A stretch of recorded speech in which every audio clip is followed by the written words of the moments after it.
क्या आपने कभी महसूस किया है कि आजकल हम बिना फोन के कुछ मिनट भी नहीं रह पाते? सुबह उठते ही मोबाइल, रात को सोने से पहले मोबाइल, स्क्रॉल करते करते पता ही नहीं चलता कि वक्त कहाँ चला गया। दिमाग कहता है बस एक वीडियो और वही से शुरू होता है डोपामाइन का जाल। यही जाल हमें धीरे धीरे हमारी असली जिंदगी से काट देता है। फोकस चला जाता है, मोटिवेशन गायब हो जाता है और हम खुद से कहते हैं मुझे कुछ समझ नहीं आता, मैं क्या करूं? लेकिन इसी अंधेरे में एक किताब आती है, द डोपामाइन डिसिप्लिन, जो सिखाती है कि कैसे हम अपने दिमाग के मालिक बन सकते हैं और उस अदृश्य दुश्मन डोपामाइन को हराकर फिर से अपनी जिंदगी पर कंट्रोल पा सकते हैं। तो चलिए जानते हैं इस किताब से वो सीक्रेट्स जो आपके फोकस, एनर्जी और असली आजादी दे सके। भाग पहला है, डोपामाइन क्या है? What is dopamine? डोपामाइन हमारे दिमाग का वो केमिकल है जो हमें खुशी और इनाम का एहसास कराता है। जब भी हम कोई ऐसा काम करते हैं जिससे तुरंत मजा या संतुष्टि मिलती है, जैसे सोशल मीडिया पर लाइक्स देखना, गेम जीतना, चॉकलेट खाना या वीडियो देखना, तब हमारे मस्तिष्क में डोपामाइन रिलीज होता है।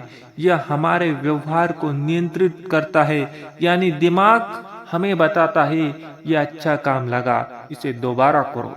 इस तरह धीरे धीरे हमारा मस्तिष्क तुरंत इनाम यानी इंस्टेंट रिवार्ड की तलाश में रहने लगता है। यही वजह है कि आजकल लोगों का ध्यान किसी काम में ज्यादा देर नहीं टिकता, क्योंकि अब दिमाग को सब्र नहीं बल्कि तुरंत सुख चाहिए। समस्या तब शुरू होती है जब ये डोपामाइन सिस्टम ओवरलोड हो जाता है। सोशल मीडिया, वीडियो गेम्स और ऑनलाइन गेम्स इस सिस्टम को बार बार ट्रिगर करते हैं। हर स्वाइप, हर नोटिफिकेशन एक छोटा सा डोपामाइन शॉट देता है। इससे हमारा दिमाग असली काम जैसे पढ़ाई, काम या रिश्ते को बोरिंग मानने लगता है, क्योंकि वहां तुरंत इनाम नहीं मिलता। लेखक राधेश्याम मोरे कहते हैं कि अगर हम डोपामाइन को समझ ले और इसे कंट्रोल करना सीख ले तो हम अपनी ऊर्जा, ध्यान और जीवन की दिशा तीनों वापस पा सकते हैं। और यही इस किताब की शुरुआत का सबसे बड़ा संदेश है। डोपामाइन को खत्म मत करो, उसे सही दिशा दो। भाग 2 है, डोपामाइन हाईजैक। लेखक राधेश्याम मोरे बताते हैं कि आज हमारी सबसे बड़ी समस्या यह नहीं है कि हमारे पास समय नहीं है, बल्कि यह है कि हमारा दिमाग अब हमारे कंट्रोल में नहीं रहा।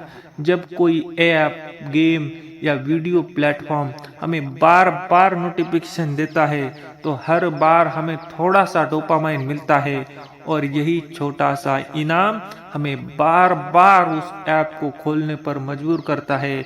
इसे कहते हैं डोपामाइन हाईजैक। जब बाहरी चीजें हमारे मस्तिष्क के रिवार्ड सिस्टम को अपने नियंत्रण में लेती है, इसका नतीजा यह होता है कि हम ध्यान खो देते हैं, निर्णय लेने की क्षमता कमजोर पड़ जाती है और दिमाग को हमेशा कुछ नया, तेज और रोमांचक चाहिए होता है। धीरे धीरे यह आदत हमारी जिंदगी का हिस्सा बन जाती है। हम अब किसी काम में गहराई से नहीं उतर पाते, क्योंकि हर 5 मिनट में हमारा मस्तिष्क नई उत्तेजना यानी न्यू स्टिमुलेशन चाहता है, चाहे वो इंस्टाग्राम की रील हो, यूट्यूब शॉर्ट्स या गेम का नेक्स्ट लेवल हो। यही वजह है कि किताब में लेखक इसे मानसिक गुलामी कहते हैं। हमारे सोचने, महसूस करने और काम करने का तरीका अब बाहरी टेक्नोलॉजी ने हाईजैक कर दिया है। लेकिन अच्छी बात यह है कि जैसे हमने इसे खोया है, वैसे ही हम इसे वापस भी पा सकते हैं अगर हम डोपामाइन डिसिप्लिन को अपनाएं, यानी अपने दिमाग को फिर से रीवायर करें, ताकि इनाम का स्रोत स्क्रीन नहीं बल्कि असली जीवन बने। भाग 3 है डोपामाइन डिसिप्लिन क्या है, the art of controlling dopamine. Dopamine discipline का मतलब है हमारे दिमाग को तुरंत सुख यानी इंस्टेंट प्लेजर से हटाकर दीर्घकालीन संतोष यानी लॉन्ग टर्म सेटिस्फेक्शन की ओर मोड़ना है। लेखक कहते हैं कि हम डोपामाइन को खत्म नहीं कर सकते क्योंकि ये जीवन का हिस्सा है, लेकिन हम इसे कंट्रोल और रीडायरेक्ट जरूर कर सकते हैं। इसका मतलब है कि वही डोपामाइन जो हमें फोन, गेम और सोशल मीडिया के पीछे दौड़ाता है, उसी का इस्तेमाल हम फोकस, मेहनत और क्रिएटिविटी बढ़ाने में कर सकते हैं। कैसे? जब हम कठिन लेकिन मूल्यवान काम करते हैं, जैसे ध्यान लगाना, किताब पढ़ना या फिटनेस पर काम करना, तो दिमाग धीरे धीरे इन कामों में से डोपामाइन लेना शुरू कर देता है। बस शुरुआत में थोड़ी मुश्किल होती है, लेकिन धीरे धीरे दिमाग का सिस्टम रिसेट हो जाता है।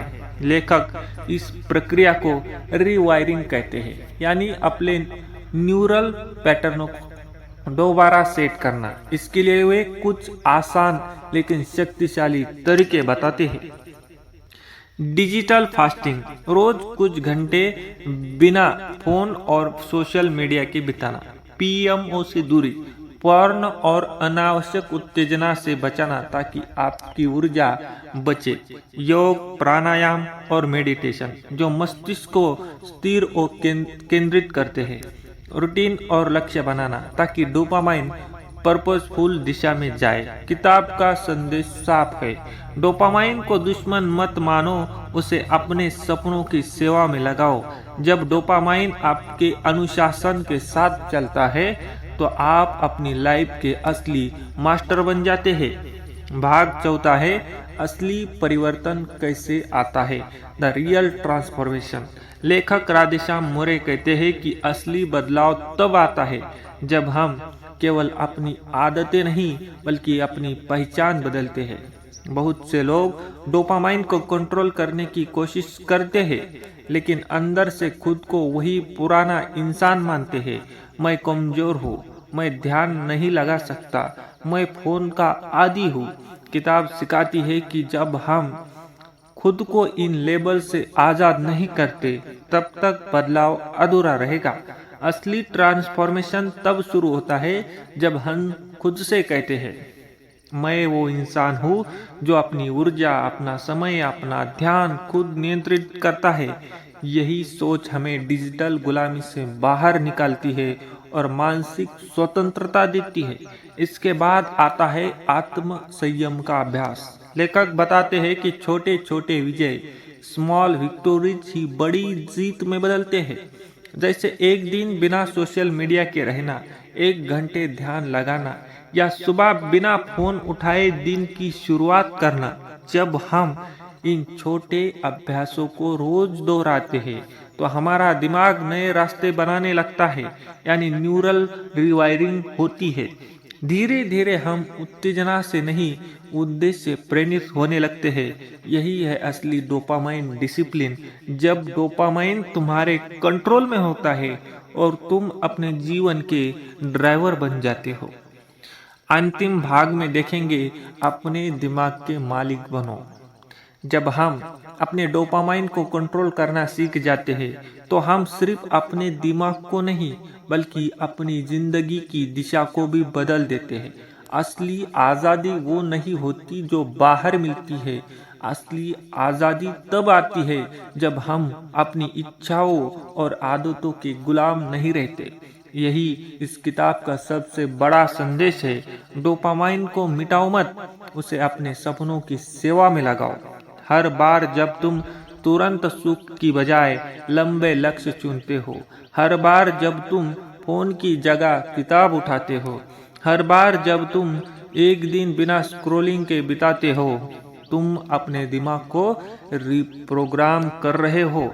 याद रखो, डोपामाइन ही वो चाबी है जो या तो तुम्हें बंधन में रख सकती है या तुम्हें आजाद कर सकती है। फर्क सिर्फ इतना है कि तुम उसे कैसे इस्तेमाल करते हो। इसलिए आज से फैसला करो, स्क्रीन नहीं, सपनों पर फोकस करेंगे, उत्तेजना नहीं उद्देश्य चुनेंगे, क्योंकि असली पावर तब आती है जब इंसान कहता है अब मैं अपने दिमाग का मालिक हूँ।